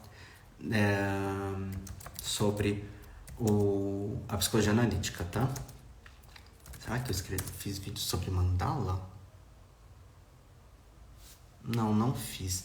Mas tem um vídeo lá sobre o livro O Homem e Seus Símbolos, do Jung, com outros autores também. E lá também tem um vídeo sobre arte e terapia, tá? Como a arte pode curar emoções. É que a gente tem que botar uns títulos meio chamativos assim, gente. E cura, não necessariamente ausência de sintoma para psicologia analítica, tá? Então vamos lá, gente. Eu tô olhando aqui a miniatura, gente. Minha cara, eu tô tão diferente, gente. Eu usava tanta maquiagem. porque falavam que tinha que usar maquiagem, eu botava tanta base na cara, gente, socorro. Depois vocês vão ver lá, eu passando vergonha com a minha maquiagem. Lá vem a André de novo, para de se menosprezar. André, te amo. Vamos lá. Gente, quem chegou aqui agora tá vendo que o Rodrigo não tem muitos protocolos, né? Se aqui eu não tenho muitos protocolos, imagina lá no Rodrigo César. Enfim, o processo de individuação é essa realização do si mesmo. É a gente se libertar dos invólucros da persona. O que são esses invólucros da persona? Muitas vezes a gente fica identificado com algumas personas. Quais são as personas? São todos os papéis sociais, que pode ser filho, mãe, pai, irmão, vizinho, psicólogo, os papéis sociais de profissão. Então, quem nunca ouviu falar assim? Vamos falar dos psicólogos aqui, já que tem bastante psicólogo aqui. Vamos falar da nossa categoria. Você não é psicólogo o tempo todo, realmente, a gente não é psicólogo o tempo todo. Porque se a gente for psicólogo na festa, sábado à noite, a gente é um chato, a gente está identificado com a persona do psicólogo, o papel social do psicólogo. Né? Então, por isso que a gente não sai analisando todo mundo. Porque também, uma que não está sendo pago, né? Porque a gente só vai trabalhar quando a gente for pago. Mas também não é nosso papel e é antiético também, né? Ficar brincando de psicologia ou tentando interpretar o outro. E às vezes, gente, quando a gente trabalha com psicólogo dentro do consultório, a gente sabe como que é o inferno do cônjuge e da conja. Eu sei que fala cônjuge. Como é o inferno pro cônjuge. Porque às vezes o psicólogo, a psicóloga, a gente quer interpretar o outro, aí quer pegar ato falho. Gente, é um saco. E aí a pessoa está muito identificada com a persona, né? E a gente vê muitas vezes as pessoas em suas próprias profissões identificadas com isso, né? E acaba sendo uma pessoa muito chata. Então a gente vai se libertando disso pra gente, que a gente não é só psicólogo, a gente é muito mais coisa, né? Psicólogo é só uma coisinha ali. Ed chegou, boa noite. E é basicamente isso. Quando a gente se desvincula também dessas personas, a gente também se distancia das imagens primordiais dos arquétipos. Porque os arquétipos, as pessoas falando lá, vamos pegar o arquétipo da Cleópatra, vamos identificar com o arquétipo da Cleópatra. Cleópatra não é arquétipo. Volta ali no meu feed, fiz uma live sobre isso semana passada. Eu amei o vídeo do Matando o Matheus Agrito. Tem um canal no YouTube, gente, que chama Matando o Matheus Agrito. Eu considero um dos melhores canais que existe no YouTube inteiro, tá? No YouTube inteiro. Por quê? O Matheus é um debochado. Eu sou um debochado, o Matheus é um debochado, ele faz várias referências pop. Então ele tá falando lá da Cleópatra, né? E o vídeo dele, eu não sei, ele não conhece psicologia analítica, mas ele foi muito mais assertivo do que pessoas que falam que estudam sobre arquétipo. Porque ele vai botar lá um vídeo de uma menina falando assim, amiga, você faz arquétipo? Ninguém faz arquétipo, gente. Arquétipo não é simpatia, né? Botar a foto da Cleópatra. Aí como vai botar a foto da Cleópatra, que na época de Cleópatra nem existia foto, né? E outra, Cleópatra não é arquétipo, Cleópatra é humana, não é nem imagem arquetípica, né? Boa noite, Ed. E aí é isso. Então, Matando Matheus Agrito é maravilhoso. Aí ele fala assim, que a pessoa... olha o que o Matando Matheus Agrito fala. Ele fala uma coisa que é Jung, e talvez ele nem saiba disso. Quando a gente mexe com arquétipo, quando a gente vai entender um arquétipo, a gente pode muitas vezes acessar o lado negativo do arquétipo. E ele fala assim, as pessoas botam a foto da Elizabeth Taylor como Cleópatra, né? Da atriz hollywoodiana como Cleópatra. Ele bota assim, mas ninguém quer ver a Cleópatra original, né? Ele bota uma composição lá de como teria sido Cleópatra, né? Aquele povo que faz os estudos e tudo mais, que recria, né, como poderia ter sido, era uma nariguda. Ele fala assim, mas aí você tá ativando Cleópatra e vai crescer o seu nariz, vai ficar nariguda. Ele bota Lady Gaga. Gente, é sensacional, porque é isso, o arquétipo, ele tem a parte positiva e a negativa, tá? Então, em vez de a gente pensar em arquétipo de Cleópatra que não existe, mas o que eu quero me inspirar na vida da Cleópatra, que é uma pessoa? No arquétipo da liderança, porque era uma pessoa líder, então eu vou buscar o arquétipo da liderança. Só que, arquétipo da liderança, quem conhece liderança aí fala, é bacana 100%? Bacana a liderança? Não, né? Porque a liderança, vão comentando aí no chat também. Liderança, a gente pensa, bacana a liderança, né? Mas a liderança, qual que é um dos aspectos negativos da liderança? A tirania. A pessoa muitas vezes acaba querendo impor, muitas vezes ela não vê, não consulta o coletivo para tomada de decisão. É a dela que vai adiante. É a lente dela, é o óculos dela que faz ela enxergar daquela forma que vai todo mundo ter que seguir aquilo. Então a liderança também pode ter o seu problema. Líder religioso. Aí vocês vão lá assistir no canal o vídeo sobre, e a live minha com a Andrea também, que é sobre o livro Presente e Futuro do Jung, né? Onde as pessoas acabam muitas vezes se tornando líderes ruins e o povo acaba endossando porque acha que vamos projetar nesse líder, ou religioso ou político, vamos projetar nele a salvação, sendo que a salvação não tá lá, tá aqui, né? Porque eu delego pro outro me salvar. Olha como que é o lance, né? Eu delego pro outro me salvar, delego pro outro algo que eu mesmo tinha que fazer e não faço. E aí? Né? Cai por terra o meu trabalho, mas eu delego pro outro, aí não dá certo, né? Aí eu vou falar que aquele lá não presta e vou delegar daqui a pouco pra outra pessoa. E assim vai nesse ciclo sem fim. A Adriana tá falando assim, nada é 100% positivo. Exatamente. Mesmo os arquétipos de características, né? Porque arquétipo é tudo que é comportamento. Mesmo os arquétipos tidos como positivos, a gente pode ver características negativas. Por exemplo, o arquétipo da comunicação, né? Uma pessoa tomada pelo arquétipo da comunicação, ela é comunicativa e expressiva, né? Se a gente pegar figuras da mídia aí, que são entrevistadores, muitas vezes tem um aí que era de uma emissora grande, do Rio de Janeiro, foi para uma emissora paulistana, que era conhecida por não deixar os entrevistadores falar. Eu sou tomado por essa pessoa que às vezes não deixa as pessoas falarem. Certo? Então, a individuação também é o desenvolvimento das potencialidades no seu máximo, ou no máximo que a gente consegue desenvolver dentro da gente, dentro da nossa realidade. E desenvolvimento do caráter. Porque o caráter para a psicologia analítica não é só bom caráter, mau caráter, a pessoa é bacana ou é má. Não. Caráter tem a ver com a totalidade da nossa personalidade, com o desenvolvimento de tudo aquilo que a gente pode desenvolver, lapidar e aprimorar. Isso é a individuação. E tem a ver com o nosso legado, aquilo que a gente vai deixar para o mundo, né? Jung fala que a gente, quando nasce, a gente vem do inconsciente e volta para o inconsciente, mas algo fica. E a gente pode pensar assim, só pessoas com trabalhos grandiosos? Não. Nosso legado também pode ser a transformação que a gente deixou na nossa vizinha, né? Outro dia, eu entrei no mercado e tinha um combo de shampoo e condicionador em promoção. E tinha uma pessoa que estava segurando o shampoo e o condicionador e perguntou assim para mim, você conhece esse shampoo e esse condicionador? Ele é bom? Eu falei assim, não conheço essa marca. É uma marca que realmente eu não conhecia, não é nem dessas marcas que a gente conhece por aí, assim, era uma marca muito diferentona. E tava num preço muito bom, né? E ela tava querendo comprar por causa do preço bom. E ela falou assim, será que é bom, né? Aí eu falei assim, olha, eu não sei, vamos cheirar, vamos ver o cheiro dele, vamos ver a consistência. A gente abriu, sentiu o cheiro, era muito gostoso, a consistência era interessante e tal.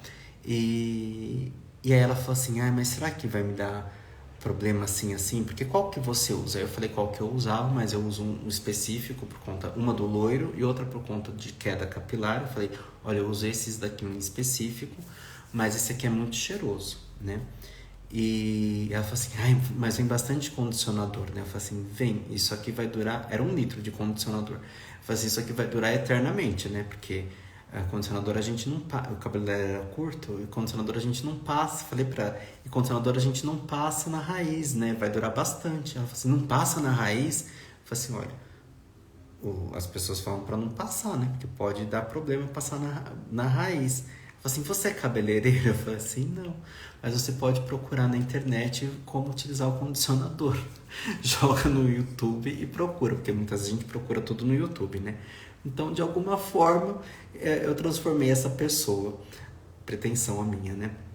Mas eu tô dando esse exemplo de shampoo e condicionador como metáfora.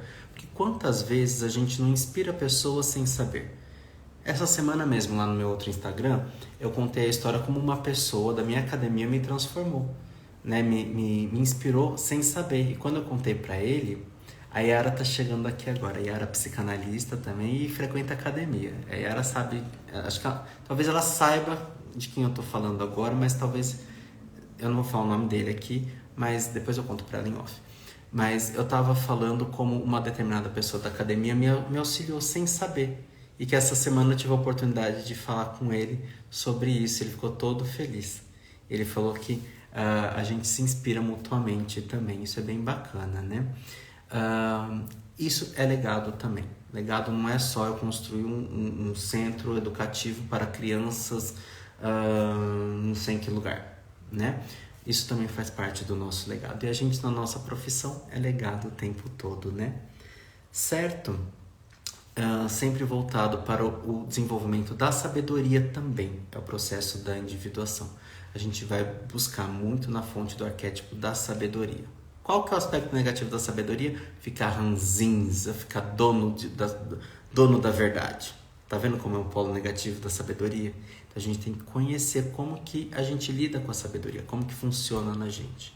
Então isso é individuação, é a gente reconhecer a nossa luz, mas também reconhecer a nossa sombra, como a nossa sombra pode se manifestar, mesmo se ela é tida de um comportamento positivo como a sabedoria, ela pode se manifestar de uma maneira negativa, né? Então a gente vai olhar para isso, recolher as nossas projeções, que é jogar para o outro as nossas expectativas ou falar que o outro é aquilo que eu sou, né? Para Jung a projeção é um pouquinho diferente da psicanálise. A psicanálise está voltada para um mecanismo de defesa e para Jung ela está voltada para a comunicação, para a expressão, para relacionamento.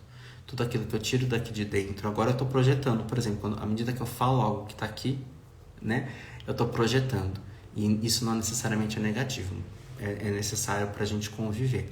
Isso na visão da psicologia analítica, certo? Tudo bem, pessoal? Mais alguma dúvida? Mais alguma coisa para vocês colocarem aqui?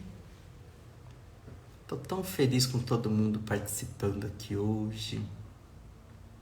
É basicamente isso que eu tinha para dizer hoje, né? Porque me falaram sobre psicologia analítica, sobre individuação, sobre o que é a terapia. Muitas pessoas às vezes têm dúvida como que chega, como que funciona, né? A gente vai conversando, cada profissional tem uma linha de conduta. Gente, eu coçando minha barriga aqui. É uma postura, né? Cada profissional tem uma forma de conduta, tem profissional que usa arte-terapia, tem profissional que não usa arte-terapia, mas certamente nós junguianos todos utilizamos o trabalho com sonhos, né? Que mais?